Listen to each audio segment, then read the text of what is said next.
Can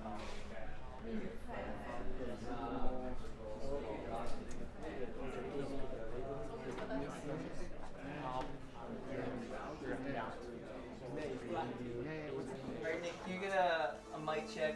Hi, I'm Nicky. Welcome to Alpha. Life is busy. Every day we ask so many questions. What should I wear? What's the weather going to be like? What's happening today? How am I going to fit everything in? But then there are those bigger questions. Like, why am I here? Where am I heading? Is this it? Is there more to life than this? These are life's big questions, but there's rarely enough time to think them through properly. We all have different perspectives on the meaning of life and faith, and Alpha is an opportunity to explore life's big questions. This is a great place to come together and talk about them openly and honestly. I'm Gemma. I'm Toby. And this is Alpha.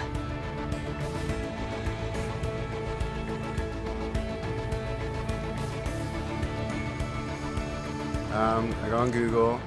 I definitely Google. I go on Wikipedia. Internet. I scroll through all the different answers and then I try and combine it and then make my own kind of like cornerstone. Or smart friends. I don't ask big life questions. It's too hard to answer. Google or my grandmother. I meditate or I read. When I have a big life questions, I probably go to my family. I haven't really had any massive ones to To my mom or my dad, basically. My mom or my dad, maybe my grand. I get most of my answers from the library in any section there because I don't really trust the people that I'm around. The key is always to yourself. You got to figure some things out for yourself. If I'm confused, I go to him first. And he confuses me more. But when it's something more personal, I try to find it within myself first. Friends of mine told me that the first night they came to Alpha, they sat in their car for half an hour waiting and watching people going in. And eventually when they'd seen enough normal looking people going in, they thought they'd give it a try. And one thing that might be going through your mind is, am I going to be the only one there who doesn't believe all this stuff, who's not a Christian, that doesn't go to church? Well, if that's you, then you're in the right place.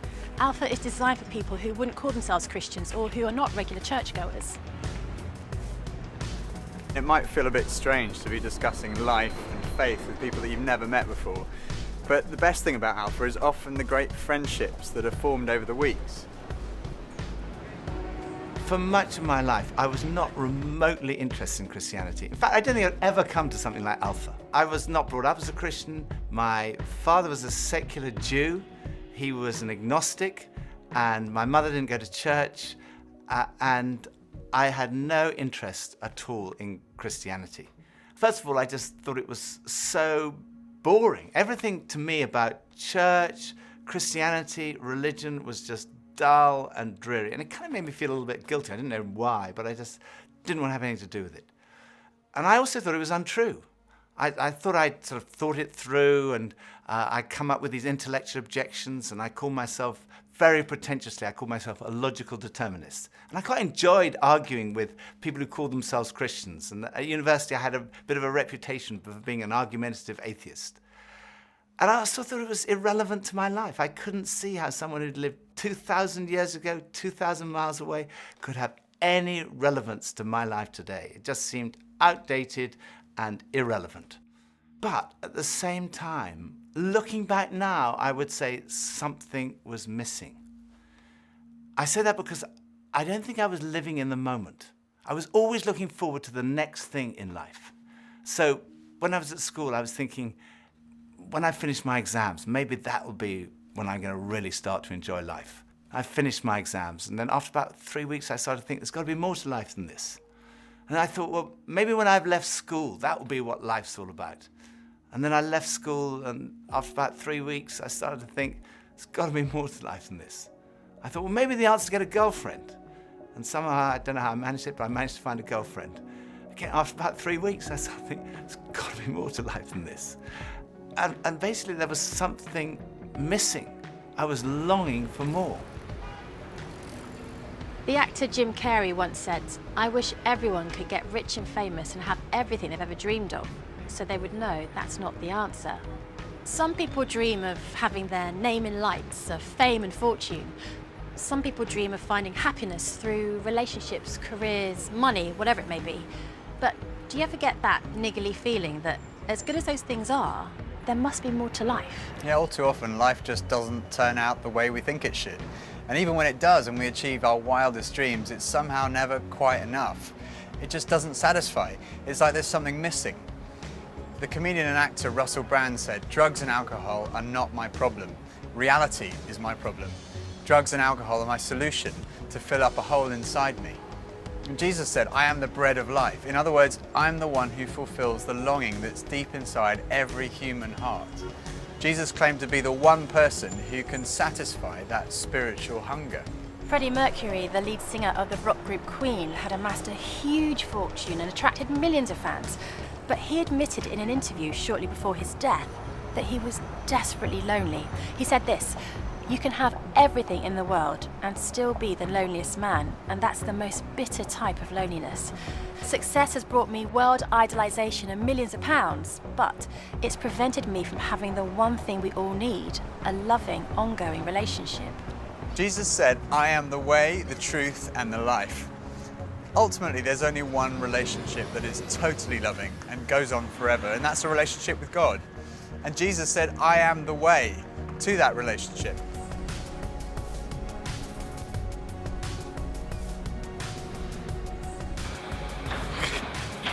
Maybe money? What makes me happy? Music. Music, ice cream, and cheese. Sleep makes me happy. Going to the gym, seeing my friends, going to the pub, playing football. Dogs. Alcohol. Women. Pretty much. The idea of life in general makes me happy. Clothes. Women. More to life than this. That's a really good question. I don't know, I can't tell you. I think we're supposed to learn a couple of things. There's nothing more. I'm still figuring that out, to be honest. No. Let's live in the moment. Absolutely. I strongly believe that there's more to life than this. No idea. Sorry. When I was about 17, I was sitting having a burger with two friends, and we were looking out the window and commenting on a few of the stores across the street, and I suddenly realized that I couldn't read any of the signs, even if I squinted. So I asked if I could borrow one of my friend's pair of glasses, and as soon as I put them on, I realized I could see everything, like colors, shapes, words. I was amazed at how everything was so clear. And I could see before, but now I could really see. And to me, that's the best way to describe the difference that Jesus makes. Jesus is the lens through which we see God. And he's also the lens by which we see the world in a totally different way. Jesus said, "I am the truth." Some people's response to a Christian might be, well, it's great for you, you found meaning and purpose in your life, but it's not for me. But when you think about it, that's not actually a logical position, because if Christianity is true, it's of vital importance to every one of us. And if it's not true, it's not great for us, because it means we're deluded. C.S. Lewis was one of the great intellectual giants of the 20th century, probably best known as the author of the Chronicles of Narnia. He said this, "Christianity, if false, is of no importance, and if true, of infinite importance. The only thing it cannot be is moderately important." I come from a family of lawyers, so naturally I wanted to look at the original documents and sources. I never really looked at the evidence before, and I was astonished at how much evidence there is for the life, death, and resurrection of Jesus. For me, it was through reading these documents that we find in the New Testament that I came to the conclusion, it's true. One of the last cases I did as a lawyer was in the Court of Appeal in front of Lord Denning, an absolutely brilliant mind, perhaps the greatest judge of the 20th century. He said on one occasion that his Bible was his most tattered book in his library. He'd examined the evidence really carefully, and he came to the conclusion, it's true. One former professor of history at Oxford University described the resurrection as the best attested fact in history. I hadn't realized how many of the pioneers of modern science were believers. Descartes, Newton, Kepler, Galileo, Locke, Copernicus, Faraday, Kelvin, Pasteur. Francis Collins, one of the greatest scientists of our time, was director of the Human Genome Project, mapping the 3 billion letters in the human DNA, considered by many to be the most significant scientific undertaking of our time.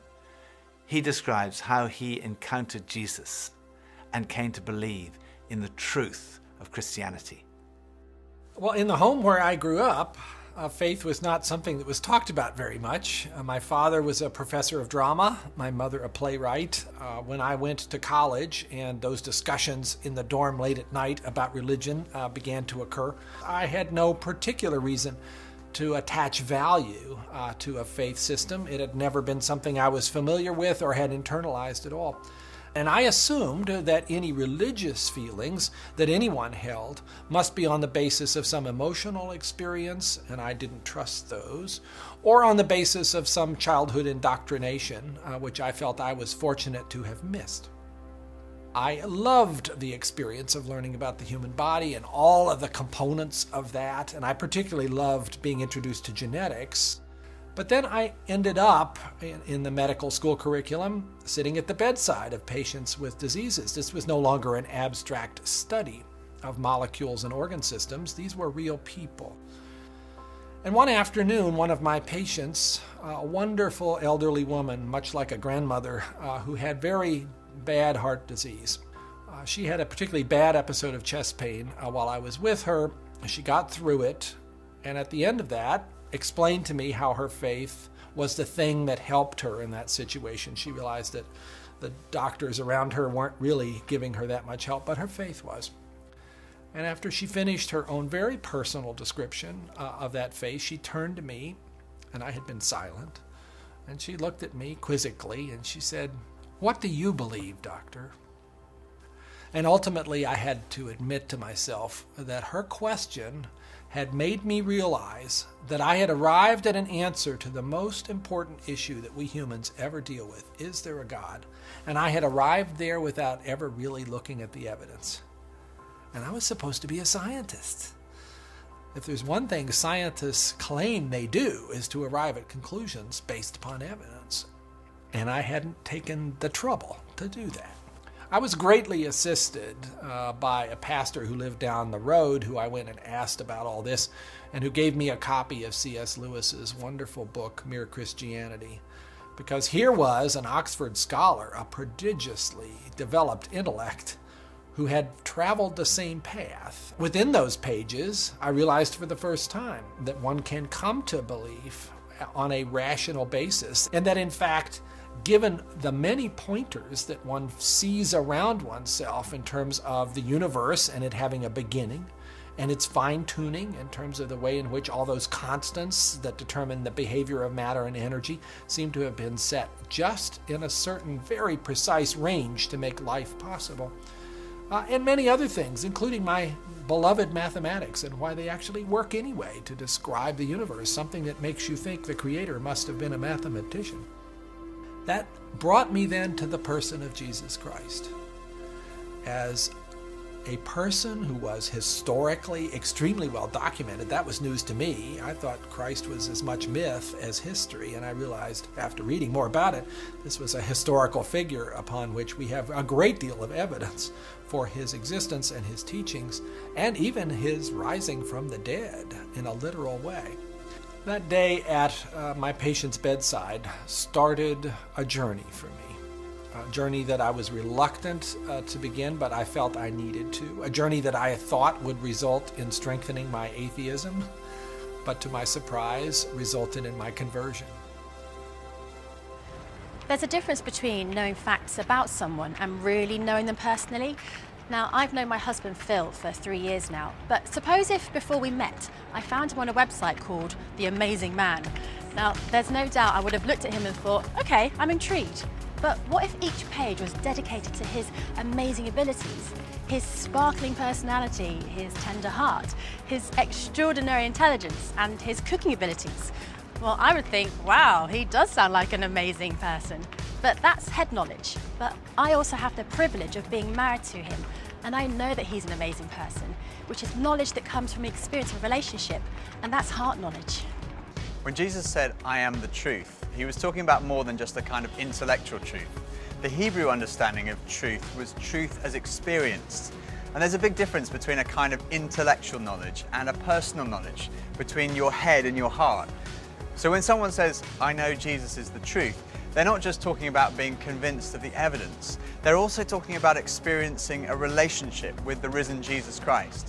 So Jesus said, I am the way, the truth, and lastly he said, I am the life. I have come that you may have life and have it to the full.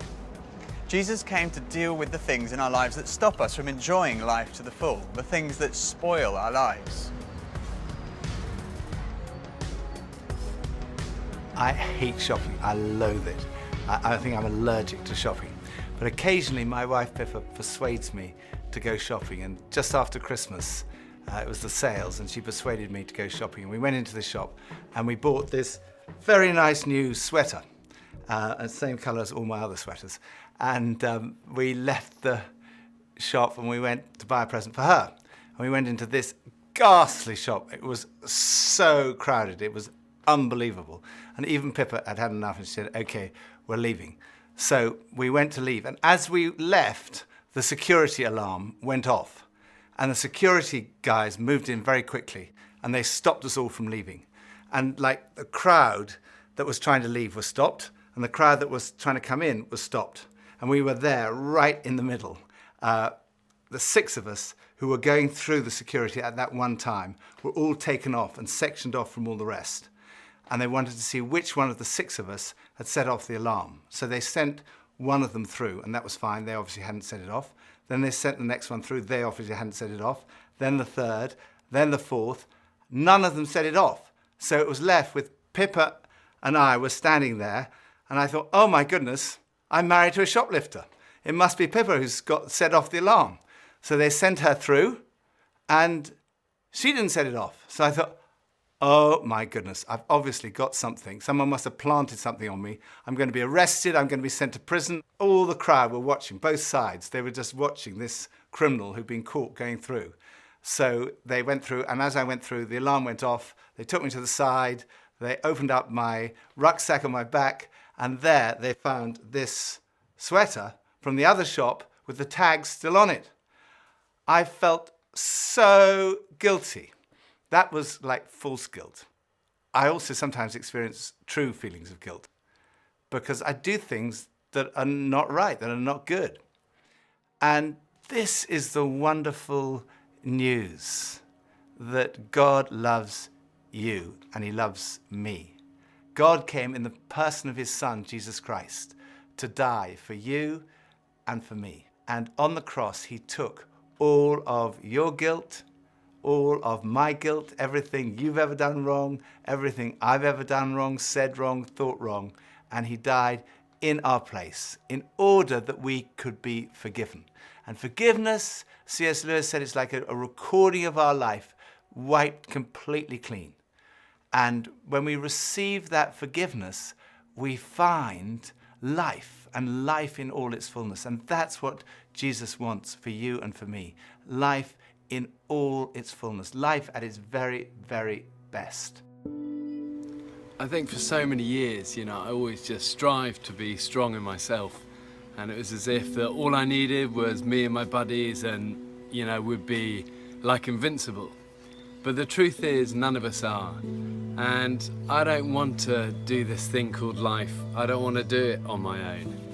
And it kind of feels like my longing for this light inside is now stronger than my fear of what others might think. And people often ask, well, doesn't that make faith like a crutch? And, well, maybe, but, what does a crutch do? A crutch helps you stand, and it makes you stronger. And in that case, sure, I need a bit of that.